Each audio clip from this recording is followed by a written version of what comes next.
It's been 16 months we have this war in Ukraine. Is there anything good out of this war for Ukraine or even for NATO? Well, first of all, it's not a war. Let's be very clear on the language, because language does matter. If this was a war, it would be over. Ukraine would not exist anymore. This is a special military operation, and that's not just Russian propaganda at play. It's a statement of fact, a statement of reality. There are limitations to what Russia is seeking to accomplish and the means that Russia is using to accomplish this. And so we just need to be straight up honest about this. If this is a war, Zelensky wouldn't be alive. The Ukrainian Rada wouldn't be able to convene to vote ridiculous legislation. And the Ukrainian army would have been destroyed a long time ago. It's a special military operation with very limited objectives, but important objectives.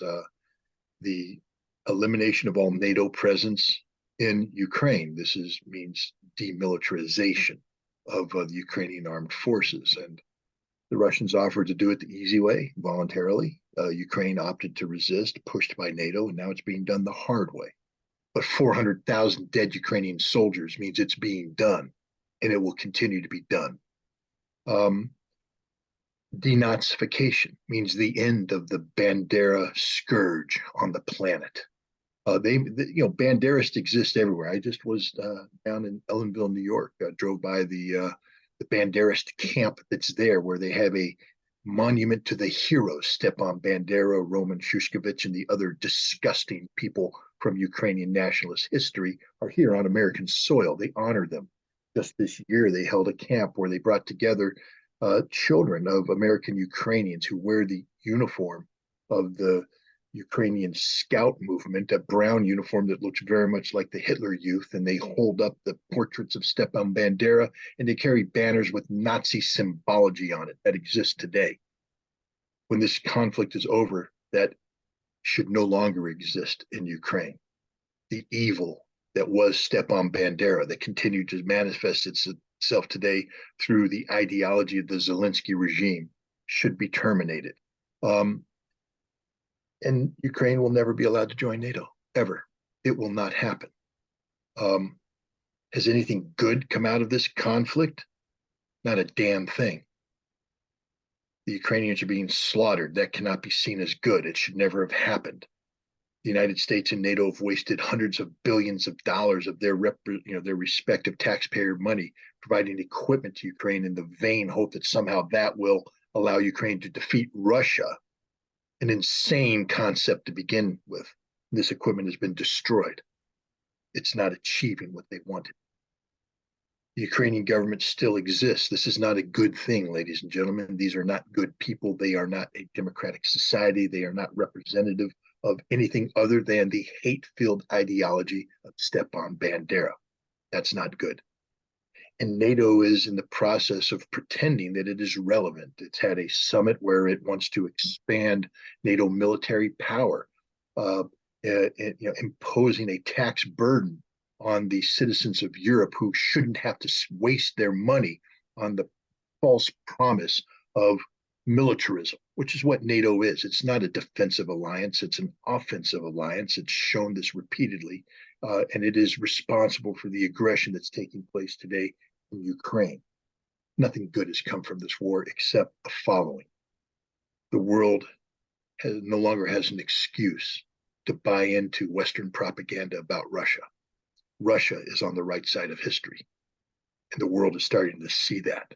You saw it in the gathering in South Africa with BRICS summit, how well Russia was received. Yes, Vladimir Putin couldn't attend because of the absurd International Criminal Court warrant that was put out for his arrest.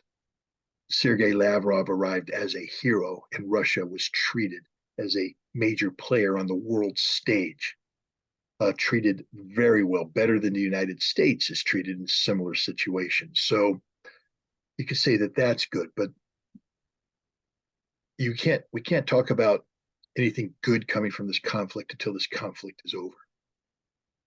And this conflict will only end on terms that are acceptable to Russia. And sadly, this means that even more Ukrainian men are going to die. Tens of billions, if not hundreds of billions more of Western taxpayer dollars is going to be squandered in terms of destroyed military equipment given to the Ukrainians in a futile effort to defeat the Russians. Tens of millions of Ukrainians will be displaced from their homes. Trillions of dollars of damage will be done to the Ukrainian infrastructure. There's a possibility if this war goes on long enough, Ukraine will lose more territory permanently to Russia. And that the Ukrainian state, what we can call a state that emerges from this conflict, will be a shadow of what it was before this conflict began. But the good news is NATO's dreams of expanding into Ukraine as part of their overall strategy to destroy Russia, to defeat Russia, will have been defeated. And NATO will have been exposed as the arrogant, imperialist, aggressive military alliance that it is. And hopefully, by exposing the truth about NATO, it'll lose its luster. And 50 years from now, people will be talking about something that has been, as opposed to something that continues to be. How's the situation of the Ukrainian army today after this failed counteroffensive? They're dying. I mean, it's as simple as that. They're dying. They're failed. Well, they have made for TV moments. They just did one the other day where Ukrainian commandos went on speedboats, landed on some obscure peninsula on the Crimean Peninsula, ran up, put a flag on a building, took a picture, and then ran away. And they're calling this a victory. Meanwhile, Russia is destroying the Ukrainian army on the field of battle where it counts. Ukraine can have little propaganda victories here, there, and everywhere. But the bottom line is their army is being destroyed. The army that NATO built is being destroyed. It's not succeeding in its goals and objectives. Meanwhile, the Russians, in addition to destroying any attacking Ukrainian force, has launched their own attack in the Kupiansk area where they're advancing, threatening the capture of Kupiansk, threatening to overwhelm the Ukrainian defenders, threatening the city of Kharkov with capture. This is not going well for the Ukrainians, and it won't go well. There will never be a moment in history going forward where the Ukrainian army is going to have a good day. Every day is going to be a bad day for them from now on. Do we know any opposition inside Ukraine that challenged the Zelensky administration? I think the Zelensky administration has spent the last year and a half destroying any vestige of democratic institutions. There's no longer a free press in Ukraine. So how can you have an opposition point of view be heard by the people if it's silenced and suppressed by the government? Any opposition politician that spoke out is treated as a traitor, because to question Zelensky means you support the Russians by default. So they've been killed, murdered. They've been arrested, tortured, driven out of the country. There is no opposition, and the Ukrainian people are scared to speak out. We know after these cluster munitions, they're sending F-16s and they're talking about cruise missiles. How do you see the Biden administration's policy? It's a policy that's criminal in terms of what it's doing to the Ukrainians, because none of those weapons have turned out to do anything other than prolong this war and kill more Ukrainians. The cluster munitions have not had a meaningful impact on the battlefield. Yeah, they've killed some Russians, but it continued a war that Ukraine's losing. Ukraine is losing men at a rate of 8 to 10 for every Russian killed. So every time they fire a cluster munition off, and let's say it kills 20 Russians, you got 160, 200 Ukrainians dying as a result. That's not victory. That's math that'll never add up to a victory. This is stupidity on a massive scale, criminal stupidity. The F-16s, it's a joke. It's an old fighter. Don't people understand what Denmark and the Netherlands and now Norway are giving to the Ukrainians? Expired fighters, fighters that no longer have operational life in them. That's why they're giving them away. They're giving them fighters that are unsafe for NATO pilots to fly, but we're going to let Ukrainian pilots who have no training fly them against one of the best air forces in the world, supported by the most deadly air defense system in the world. And we say we're helping the Ukrainians? Cruise missiles. Again, why do people continue to buy into the ludicrous notion of a wonder weapon? Wonder weapon is an ideology or a concept that came out of World War II. Adolf Hitler, by the way, where he had his, the V1 and the V2 rockets. These were the wonder weapons. They were going to change everything. They killed people, but they changed nothing. And the Germans can give the Ukrainians the Taurus missile. It's not a game-changing technology. Russia is fully aware of what the Taurus missile is, and Russia will adapt to its inclusion in the battlefield threat model and they will destroy it. They will neutralize the platforms delivering it. They will alter their footprint on the ground to make ineffective any targeting, and the war will continue with the Ukrainians losing 8 to 10 dead for every Russian they kill. This is the reality. There is no technology that can change that outcome. Wall Street Journal reported that they're going to be in the next spring counteroffensive. These pilots are training to use F-16s next year. That seems to be, but it's sort of I wonder why they think this war will still be going next year. You know, I think they were lured into a false sense of Russian behavior by what happened last fall in the aftermath of the Ukrainian counteroffensive that drove the Russians out of Kharkov and Kherson. The Russians went into a defensive posture, building what we now call the Surovikin line, the defensive line, the one that's breaking the back of the attacking Ukrainian forces today. But in addition to building the defensive line, they mobilized 300,000 reservists, and then they received another 180, 220,000 volunteers. That's 500,000 Russian men, 250,000 of which, 250,000, have yet to be committed into this fight. They're equipped, they're trained, they're ready to go. You honestly think Russia's going to hit pause because the Ukrainian army can no longer carry out offensive operations, because the Ukrainian army is losing the defensive battle in Kupiansk, because Ukraine has said, we're tired, we have no more men, we have no more equipment, let's hit pause so that we can rebuild over the winter so we can carry out a new counteroffensive in the spring with F-16 fighter support. You really think Russia's going to play that game? This war is over. This war is over. The Ukrainian army is about to collapse. And when it does collapse, 250,000 Russian troops are going to be thrown into the battle, and it's game, set, match. They are going to precipitously withdraw to the Dnieper River and beg for terms of surrender.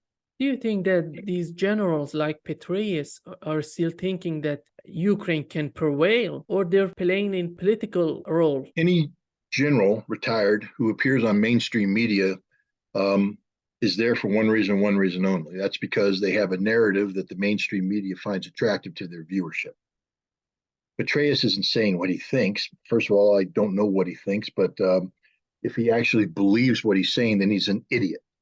And remember, General Petraeus is a man who went before the United States Congress repeatedly while he wore 4 stars on his shoulder and lied to them about Afghanistan, lied to them about Iraq. So he's not a man of honor. He's not a man of integrity. This is a liar who was able to lie when the consequences of his lies were measured in the lives of American soldiers. So you think he's now going to have remorse when the consequences of his lies are measured by Ukrainian soldiers? Not at all. He makes money for saying what he's saying. Everybody needs to understand that Petraeus is paid a certain amount of money per appearance. So the more he comes on to spew his nonsense, the more money he makes, and that's all he cares about. He's not telling the truth. He's not giving honest military assessment. He's lying because he's paid to lie. So is Ben Hodges. So is everybody. Spider Marks. All of these talking heads who appear on TV, these former generals, they're not there to tell the truth, because the truth isn't what mainstream media once told. They're there to promote the narrative dictated to them by the government. They aren't journalists anymore. They're stenographers. They simply receive an instruction and repeat the instruction. And Petraeus is part of that system. So people need to be aware that when they see Petraeus speaking, throw away the 4 stars, throw away the uniform. You're looking at little more than a puppet, a Pinocchio who tells lies. Watch his name.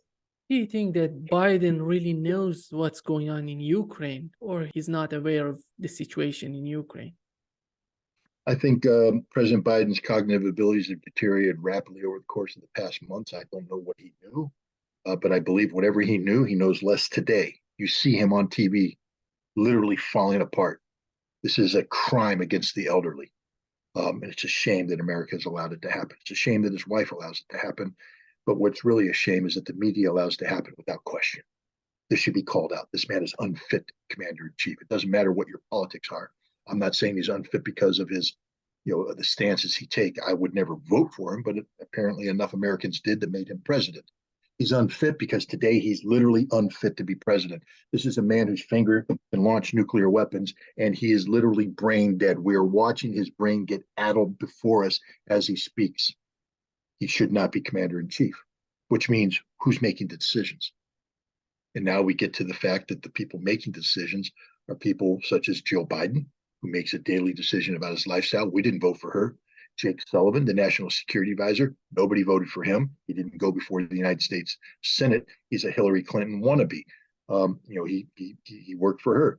So we're looking at a cabal of players that have links to Hillary Clinton, to Barack Obama, unelected officials who are out there, and they're the ones who are controlling indirectly the policies that Joe Biden is drooling about when he implements them. This is not democracy. It's the opposite. Do you think that they're going to continue this war until 2024 for this election? They don't have a vote. They aren't fighting. This war will go as long as Ukraine has men willing to die for this war. When Ukraine runs out of men willing to die for this war, the war ends. And Russia is killing Ukrainian men at a prodigious level. And I think that Ukraine will run out of men willing to die for this war well before November 2024.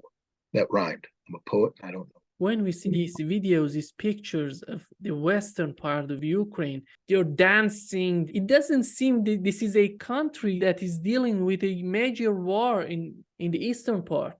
I just will remind people of the tragic history of Ukraine. In 1943, Ukrainian nationalists, the Organization for Ukrainian Nationalism, led by Stepan Bandera, his forces initiated an action to purify the Volyn district of Ukraine and Poland.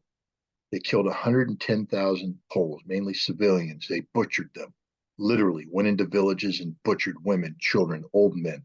They stuffed them into barns. They set them on fire. They burned them to death, shouting Slava Ukraina as they did this. The goal was to create a pure Ukraine. The depopulation of Western Ukraine was such that when the Soviets came in and resumed control over this territory, they brought in Ukrainians from Eastern Ukraine and from Central Ukraine to come in and help rebuild Western Ukraine. The Organization of Ukrainian Nationalists declared war on these Eastern Ukrainians, slaughtering them. 200,000 Eastern Ukrainians and non-Western Ukrainians were slaughtered. And that mindset exists today in the West. They view themselves as separate from. They are Greek Catholics. They are not Russian Orthodox. Their whole genealogy lineage comes from a separate source than the rest of Ukraine. So of course they're dancing. Of course they're partying, because this war, it's a win-win for them. They hate the Russians, and the Russians are killing Eastern Ukrainians that they hate as well. We heard that the mayor of Kiev is willing to run for presidential election in Ukraine. Do you see any alternative for Zelensky inside Ukraine? The mayor of Kiev is a Ukrainian nationalist who endorses the ideology of Stepan Bandera. When you identify a potential candidate for the Ukrainian presidency that can step up today and say, I condemn Stepan Bandera and his odious ideology with all of my heart, I'll say that's a potential replacement for Zelensky. Otherwise, you're replacing one hate-filled individual with another hate-filled individual, both of whom continue to believe that they can win a war against Russia, and they can't, and the end result will just be more dead Ukrainian men. Odessa and Nikolaev will remain Ukrainian, or Russia going to take them as well? Russia did not start this war for territorial acquisition. We know this because we look at the Russian terms that Russia agreed to in the March negotiated settlement that could have been signed on 1 April, bringing an end to this conflict. Russia was going to evacuate all territories it had occupied after February 24th, 2022. The territories of the Donbass, Lugansk and Donetsk, would be independent from Ukraine, but they would have a referendum to decide which way they want to go. Remain part of Ukraine, stay independent. But Russia was going to withdraw, and indeed Russia, in a good faith effort, did withdraw from Kiev, from Sumy, and from other areas. Only after Ukraine rejected the peace settlement and began continuing combat operations did Russia then undertake a military operation where the acquisition of Kherson and Zaporizhia became required to create a land bridge connecting Crimea with the rest of Russia. And once they took these territories, Russia said, we will never abandon the Russian population here or the population there to the Banderists who are operating out of Kiev. So they held referendum, and the people voted in favor of joining Russia, and they were brought into Russia, and they are now part of Russia, and they will always be part of Russia. They will never be returned to Ukraine. And this is an important thing, because many Ukrainians believe that even if they have a ceasefire where they offer temporary territorial control, that somehow in the future they will get this territory back. You will never get it back, ever. Zero, no chance.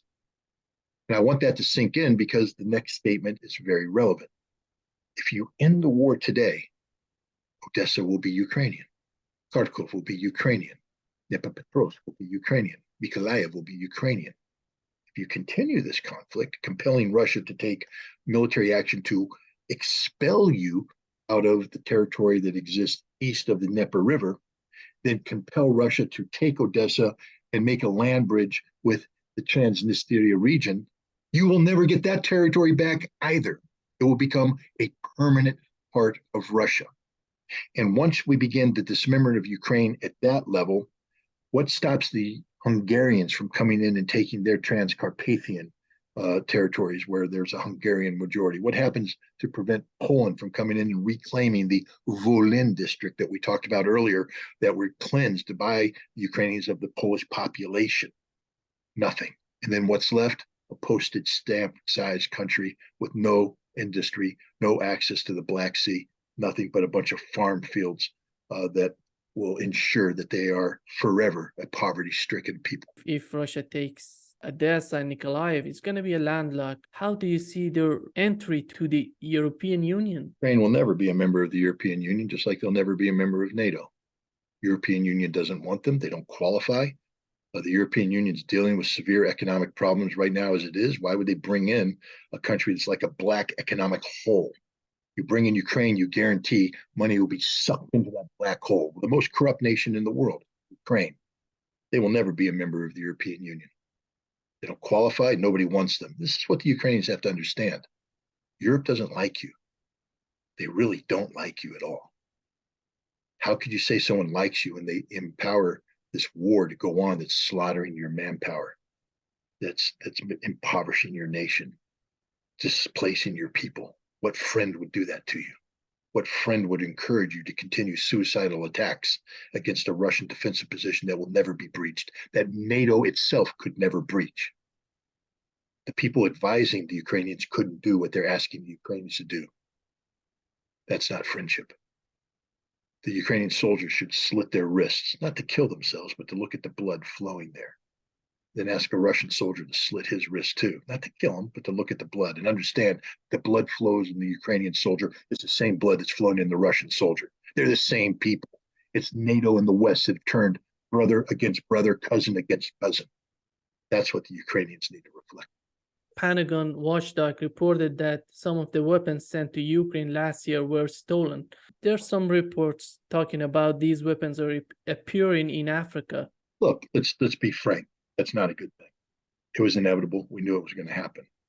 But let's also be frank. It's a little drop in the water of the global arms trade that's already taking place. I don't want to hear anybody whining about Western weapons from Ukraine showing up in Africa when Africa is overrunning with weapons provided by the United States, Russia, China, the whole world. Africa is being armed by everybody, and suddenly we're supposed to go, oh my goodness, we're very concerned about a handful of weapons coming in from the corrupt nation of Ukraine. Yes, that should never happen. But let's stop pretending that nobody else is arming Africa. Everybody's arming Africa. The weapons that are coming from Ukraine are nothing compared to what's already in Africa and what's coming in from other sources. So it's sort of hypocritical to talk about that. It's an important issue. I'm not denigrating, but I'm not going to pretend that that's a game-changing moment. Africa is already flooded with weapons coming in from non-African sources. What's your take on the coup that has happened in Niger? You know, I come from a country that carried out a revolution to overthrow the King of England because we viewed him as a corrupt ruler who no longer represented the will of the American people. The coup was carried out by military officers who had lost faith in the constitutionally elected government. They feel that the president, Bamu, was working for the French, helping to enrich the French, being part of a post-colonial French presence in Niger and West Africa. And as a result, we're impoverishing the people of Niger. So they stepped in to remove him, to empower the people, to bring the wealth of Niger to the people. It's a revolutionary concept, and it's one that can't be ignored. It's none of my business. It's their business. It's nobody's business but their business. Let Niger decide how Niger is going to be governed. To have other people coming in, especially the United States, after we promoted a coup d'etat in Kiev in 2014, overthrowing the constitutionally elected government of Viktor Yanukovych, and we said that's good, that's a good thing. Suddenly say, oh, you can't have a coup in Niger. No coup there. The difference is that the coup in Kiev was supported by the CIA and backed by the United States. Without the CIA support and American support, the coup would never have succeeded. The Niger coup was supported by nobody but the Niger military. They were acting purely on their own motives, and they would have succeeded no matter what. China is building up 34% of this infrastructure in Africa. On the other hand, we have these Wagner group that are helping these African countries. Are we going to have a new front of confrontation between the United States on one side and Russia and China on the other side in Africa? There is a distinct possibility that could happen. I mean, the situation in Niger is very dangerous from that standpoint because the economic community of West African states, ECOWAS, is threatening military intervention. Now, they're not doing that on their own volition. They're taking orders from France and the United States. Believe me, if France and the United States said, no, we don't want you to intervene, they wouldn't intervene. They can't intervene without a green light from America and France. They're being told to get ready to intervene. The good news is that they don't have a military worthy of the name collectively, and they're not in a position to send military power into Niger if they're confronted with the possibility of a significant military resistance, which Niger, Mali, and Burkina Faso have said. You attack Niger, we all view this as an act of war against us. We will respond. Algeria has said they won't support this, which means Algeria could become an important conduit for the provision of weaponry from Russia. The presence of Wagner is critical. Wagner has been a decisive player in the Central African Republic, in Mali, and potentially now in Niger, which means that that's an additional military capacity that ECOWAS would have to deal with. Wagner has experience in large-scale ground combat in Ukraine. They know what it means to fight a major war. No nation in ECOWAS has similar experience.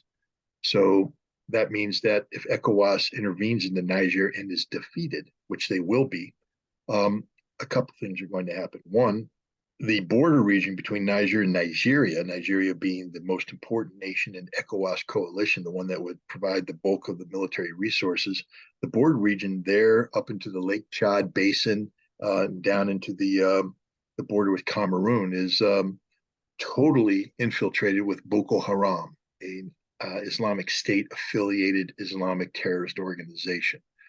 There's an ongoing conflict there that's not going well for Nigeria, for Niger, for Chad, for Cameroon. But it is contained because they're able to dedicate military forces as part of a multinational joint task force. If there's a conflict in Niger, the troops that are involved in the Boko Haram suppression will be withdrawn and will be brought into this larger fight, which frees up Boko Haram, will step into the vacuum creating more chaos and instability. The same thing holds true for various Islamic State and Al-Qaeda affiliated organizations operating in Mali, in Niger, Burkina Faso, and elsewhere. They will rise up and create problems. Now the United States will be faced with a conundrum. How do we reverse this? It means we'll have to support ECOWAS, and we'll have to provide even more military assistance to bring down the Islamic terrorism that we see in these areas of instability. That's a major military commitment of which the American people aren't prepared to do at this point in time. The U.S. military may not be prepared to do this. And if we escalate, there's a chance then that Wagner could escalate even further by doubling down on Russian support, getting military assistance from Algeria, et cetera. Now we have a major war on African soil. And here comes the worst part of that, because that's bad enough. But that war is going to cause the displacement of populations. already Europe is overrun with refugees coming from the Sahel, coming from West Africa. They move through the Sahel into North Africa, to Tunisia, to Libya, and then they make a move across into Europe, and Europe is done with this. It's one of the major crises ongoing in Europe today, how to deal with the illegal immigration problem, the migrants, the refugees. Europe has been working with the West African states, the states of the Sahel, states in North Africa, to try and bring this problem under control. And they've been having some success. But what's going to happen if you have a major conflict in West Africa, in Niger, is that tens of millions of desperate political refugees, economic refugees, are going to be displaced, making that movement across the Sahel to North Africa onto Europe. And Europe is going to be overwhelmed with refugees at a time, by the way, if Russia succeeds in its fight against the Ukrainians, which I believe they will, you may see 6 to 8 million Ukrainians attempting to flee from Ukraine into Poland and the rest of Europe. So Europe will be attacked with waves of refugees on both sides, and that will be the end of Europe. Why these people in Niger are so fond of Russia? They're carrying Russian flag. What's the reason for that? Because they hate France so much and they despise the United States. Russia is not a colonial power. Russia treats them with respect. When Russians show up, they say, how can we help you? They're not like the United States that views them as a lesser power, of France that continues to view them as a colonial subject. Russia treats people with respect, so people treat Russia with respect in return. These candidates like Vivek Ramaswamy, the Republican, he's talking about I'm going to negotiate with Putin. I'm gonna separate Putin from Xi. It's so strange the way he's talking about Russia and China. It seems that he can manipulate everybody in Russia and China. And the other thing that we see that the Biden administration is trying to send weapons to Taiwan. The same policy, if we recall, it was the same policy in Ukraine. In Ukraine 2014, instead of negotiating, instead of building on those agreements, they start arming Ukraine and training Ukrainians. The same thing is happening in Taiwan. Well, when I checked, first of all, this time last year, how many people knew that candidate that you just spoke of's name? I think the answer is not too many people. Okay, he appeared out of nowhere. All right, so he's a little flash in the pan that's out there trying to capitalize on the fact that he's the only candidate on the stage that is endorsing Donald Trump without question and all that kind of stuff. That may fool the American people. But now he wants to sit down with Vladimir Putin, the man who's been ruling Russia without any break since 1999. The most capable foreign leader in the world. His only challenge would come from Xi Jinping, who's been ruling China for many, many years as well. So this flash in the pan has the hubris, the arrogance to say, I can sit down with the world's two most experienced leaders and do what? Do what? Putin's going to laugh at him. Xi's not even going to take his call. But we don't have to worry about it because he'll never be president of the United States anyways. This was his moment. That's it, the high water mark. This debate. That's it. Doesn't matter. After this debate, Trump's numbers are going to go up even higher. And if he avoids going to prison, he could be the Republican candidate in the next election. And given Joe Biden's declining health, there's a good chance he could become president of the United States again. And so nobody's going to care what this nobody, this flash in the pan is saying about anything. It's irrelevant.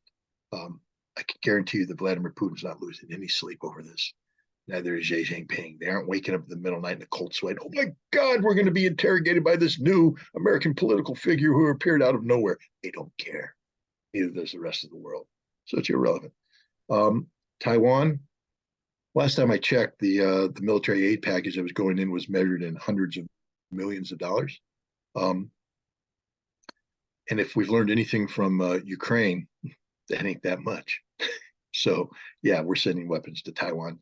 China will object, of course, but it's not going to change the balance of power, especially between now and January of next year, where Taiwan will have an election, where the current ruling party has a good chance of losing, and the Kuomintang party, the opposition party, could win. And if they win, they're going to have a completely different approach on China with less emphasis on receiving military aid from the United States, more emphasis on repairing diplomatic relations with China. If we look at Taiwan, it's an island. It's not like Ukraine. Ukraine, at the other side, has Poland that can provide Ukraine with weapons, with everything. If China encircle this island, how are they going to survive? They're not. The war will be over relatively quickly, and Taiwan will be decisively defeated, and any American military force that's brought to bear against China during this process will be defeated as well. In the Biden administration, is there any military expert thinking of the situation in Taiwan is totally different from that of Ukraine? Yes, there's an Air Force General, Lieutenant General Hainote, I believe I could be mispronouncing that name, Hinote, I believe is how it's spelled. He's a general who manages several things regarding planning, including wargaming. And he's been doing wargaming on Taiwan since, I believe, 2018, 2019. He recently briefed the Pentagon on the fact that based upon every war game that the Pentagon's been doing, not these fake war games done by institutions and think tanks where they game the system to get the semblance of an American victory, real war games with real military capabilities at play, he briefed and said, we lose every time. So we need to be careful about embarking on policies that could lead to conflict, because we know going in, it's a fait accompli that we will lose. There's nothing we can do to win. China wins every single time, not just a little bit, but big. It'll be humiliating, dangerous for us. This is why Tony Blinken went to China back in, I believe it was July, crawling on his knees, humiliated because he had to reset American-China policy, which was heading down the path of confrontation. This is why Janet Yellen went to China. The same thing, part of a reset. And this is the reality that the Biden administration knows. They've been briefed. We can't win a war against China, so there's no reason to get us involved in a policy course of action that leads to the potential of conflict with China. So in this case, we should thank the American generals and because unlike Petraeus before them, these guys are actually telling the truth. In this BRICS summit, we have 6 new countries joining BRICS, and Iran, Saudi Arabia, Argentina, and UAE and Ethiopia, if I'm not mistaken. If you remember, Iran and Saudi Arabia didn't have any good relations before, but China and Russia tried to bring them together. Now they're gonna be part of BRICS. How do you see these changes in the BRICS? It's fundamentally game changing. I mean, first of all, we have 2 regional allies, not allies, but partners today, Iran, Saudi Arabia, who this time last year were enemies. They were enemies being whose policies, whose relationship was being shaped by the United States that needed them to be enemies in order for us to leverage those problems into continued American presence in the region. China, in a masterful stroke of diplomacy, has eliminated that possibility by making Saudi Arabian and Iranian friends again. They're opening up embassies, exchanging, they're working together in concert on energy policy, on creating a stable Middle East, the things that the United States has never been able to do since the end of World War II, especially since in the 1970s, when we made the Middle East one of the most important areas for us because of energy policy. This is huge. People don't understand how big of an event this is. And it's also a big deal to have Argentina and Brazil together on BRICS, where you're seeing the South African or South American continent starting to drift away from the American orbit. BRICS is a potentially game-changing event. They still have a long way to go. There's some growing pains, but this was an impressive show of a economic organization that's on the cusp of greatness. This is the first meeting of BRICS when they have genuine world-changing potential. And so far, it looks like they've lived up to that potential by inviting in 6 exciting new members. We have Russia, Iran, Saudi Arabia. All these countries are providing gas and oil, major production of gas and oil.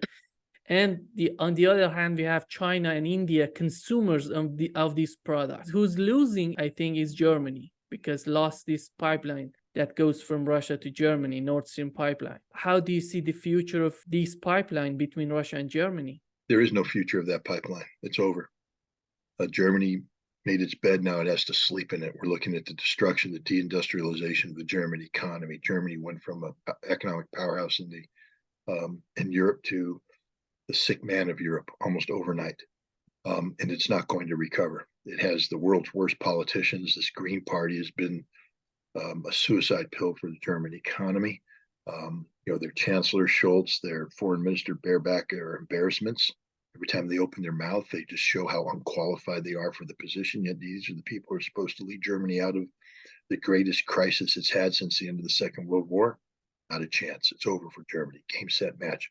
Do you see any change happening in Germany? Because new polls show that people are not happy with the current administration.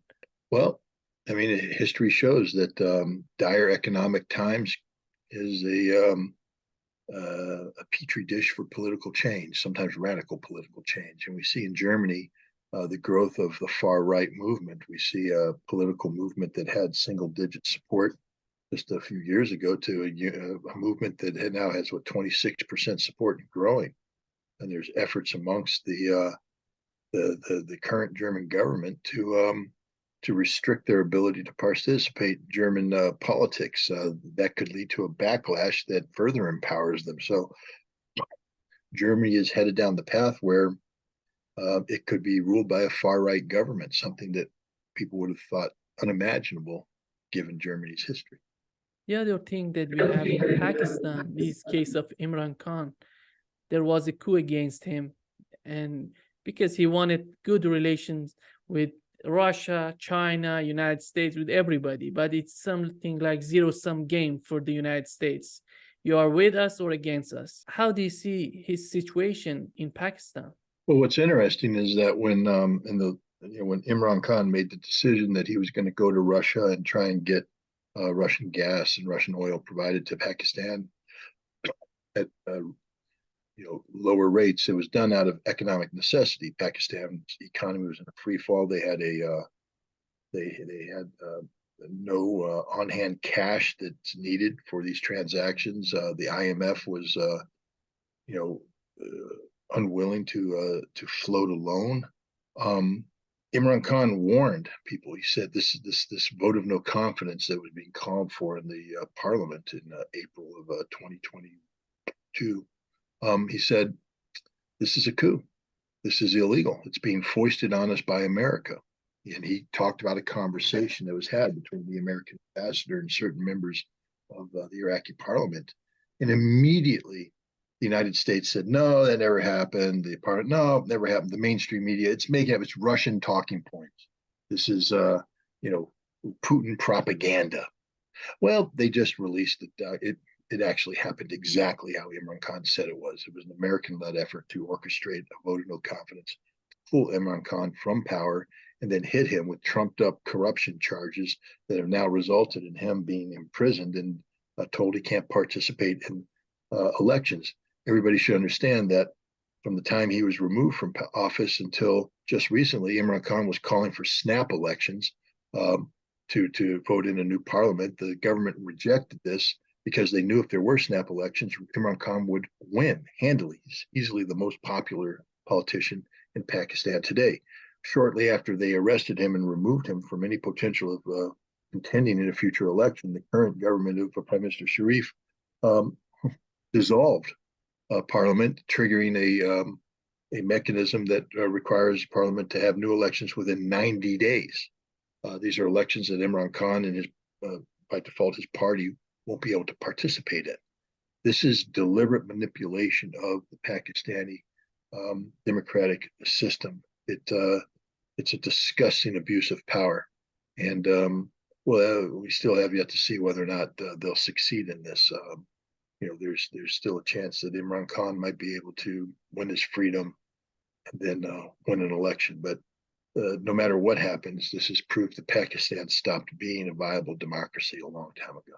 The president of the United States has a crucial, important role in this conflict in Ukraine. To have some agreement, just bring it to a negotiating table. We need somebody in Washington who's willing to negotiate with Putin. How do you see this election in the United States? We have Republican, we have Democrats, we have Cornel West in the middle. Well, there's a name you didn't mention, which is Bobby Jr., Bobby Kennedy Jr. Yeah, I'm considering he as a Democrat.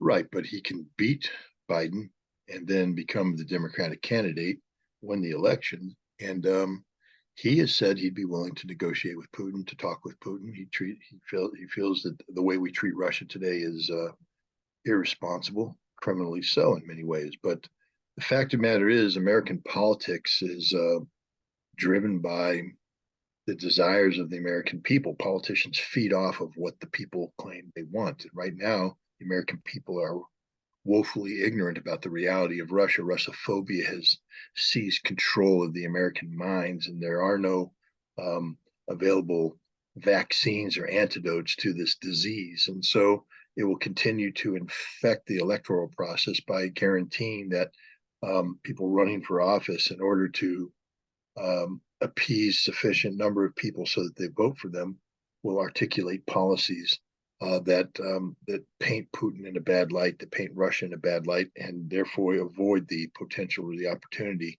for peace with Russia. You know, he's been under attack from left and right.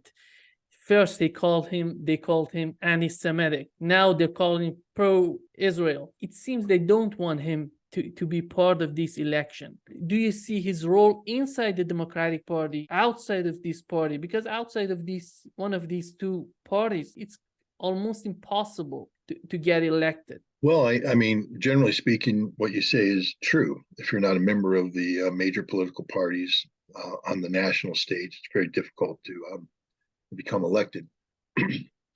This year, though, could be interesting. We have one American president who's literally losing his mind on a daily basis and likely will not be able to function to the degree necessary to be an effective candidate, to campaign. That the American people are going to see him for what he is, a senile old man, unable to lead America in one of the most crucial times in its history. His candidate could be in jail, imprisoned, disqualified under the 14th Amendment. There's any number of things that say that the Republican candidate will not only be unqualified for office, but unable to assume office. So given these two potential candidates, RFK Jr. suddenly is a very viable candidate. One, he can defeat a senile old man in a Democratic primary. He's doing very well in the polling, better than anybody thought he'd do at this stage. And Biden's just going to get worse. So as long as Bobby Kennedy Jr. doesn't make any major political gaffes, career-ending moves, who was the Colorado senator who fooled around on a boat named Monkey Business. Don't do anything like that in the 1980s. I think you can't say that under no circumstances would he be the Democratic candidate. There's a possibility he would be. And then if he's running against a president that is either in prison or can't, a candidate that's either in prison or unable to run, by default he becomes the president. So I don't think it's unrealistic to talk about Bobby Kennedy Jr. being president of the United States. Do you think the Democratic Party going to have primaries? There are some rumors that they're going to replace Joe Biden at the convention with somebody like Gavin Newsom. They might, but at that point in time, then frankly speaking, that's when people should seize the convention, take it over, evict the Democratic National Committee as undemocratic, unrepresentative of the voices of the American people, and instill their own candidate. You can't game the system like that, not on this scope and scale. That would just be wrong to do. So I think that if they do that, then they won't get away with that. I think they need to have a primary. I think they need to be seen as seeking the will of the people in this election. I can guarantee you that if the Democrats appoint somebody at the convention and that becomes the candidate, all you've done is ensure that Donald Trump becomes the next president of the United States.